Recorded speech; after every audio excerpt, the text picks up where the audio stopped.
ఇదిగో నేను యుగ సమాప్తి వరకు సదాకాలము మీతో కూడా ఉన్నానని వాగ్దానం ఇచ్చే యేసు నామములో నా వందనము. వాక్యాన్ని ధ్యానం చేద్దాం. 2 తిమోతికి రాసిన పత్రిక 1వ అధ్యాయం 12వ వాక్యం.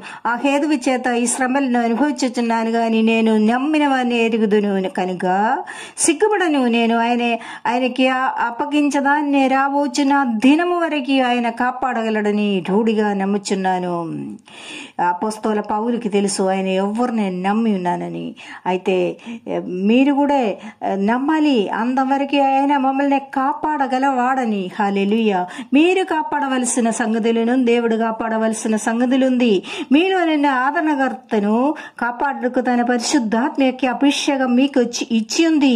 శక్తిని బలమని ఇచ్చారు. దేవుడి ఈ యొక్క ఆదరణకర్తను కాపాడాలంటే పూర్ణ మనస్సుతో దేవునిలోనే సమర్పించాలి. నిన్ను కాపాడుకు దేవుడు శక్తిమంతుడని విశ్వసించాలి.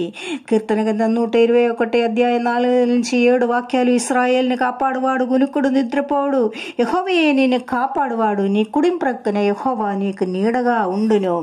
పగలు ఎండ దెబ్బ అయినను నీకు తగలదు, రాత్రి వెన్నెల దెబ్బ అయినను నీకు తగలదు. ఏ అపాయము రాకుండా యెహోవా నిన్ను కాపాడును. ఆయన నీ ప్రాణమును కాపాడును. నీ రాకపోకలన్నిటిలో ఆయన నీకు నీడుగా ఉన్నాడు. ఇశ్రాయేలును కాపాడుకు పెసహ గొర్రెపిల్ల రక్తము వాళ్ళనే కాపాడాడు. ఏ ఇంటిలో గొర్రెపిల్ల రక్తం ఉండిందో ఆ ఇంటిలోనే సంహార దూత రాలేదు. ఈరోజు మీరు యేసు రక్తంలో ఉండందున అపవిత్రాత్మలు శత్రుకట్టులు మీ ఇంటిలోనికి రాదు. కీర్తన 91:4 వాక్యం. ఆయన తన రెక్కలతో నేను కప్పును, ఆయన రెక్కల క్రింద నీకు ఆశ్రయము కలుగును. ఆయన సత్యము కేడమును డాలినై ఉన్నది. దేవుని అభిషేకం నీ మీద దిగి నిన్ను కాపాడుతాయి.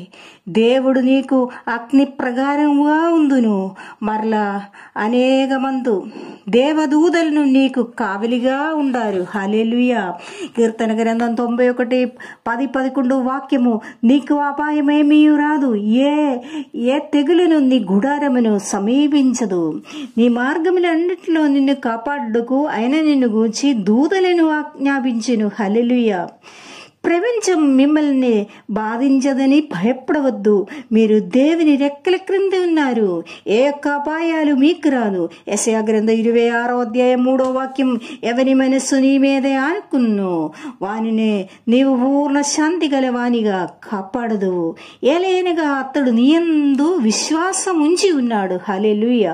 God bless you.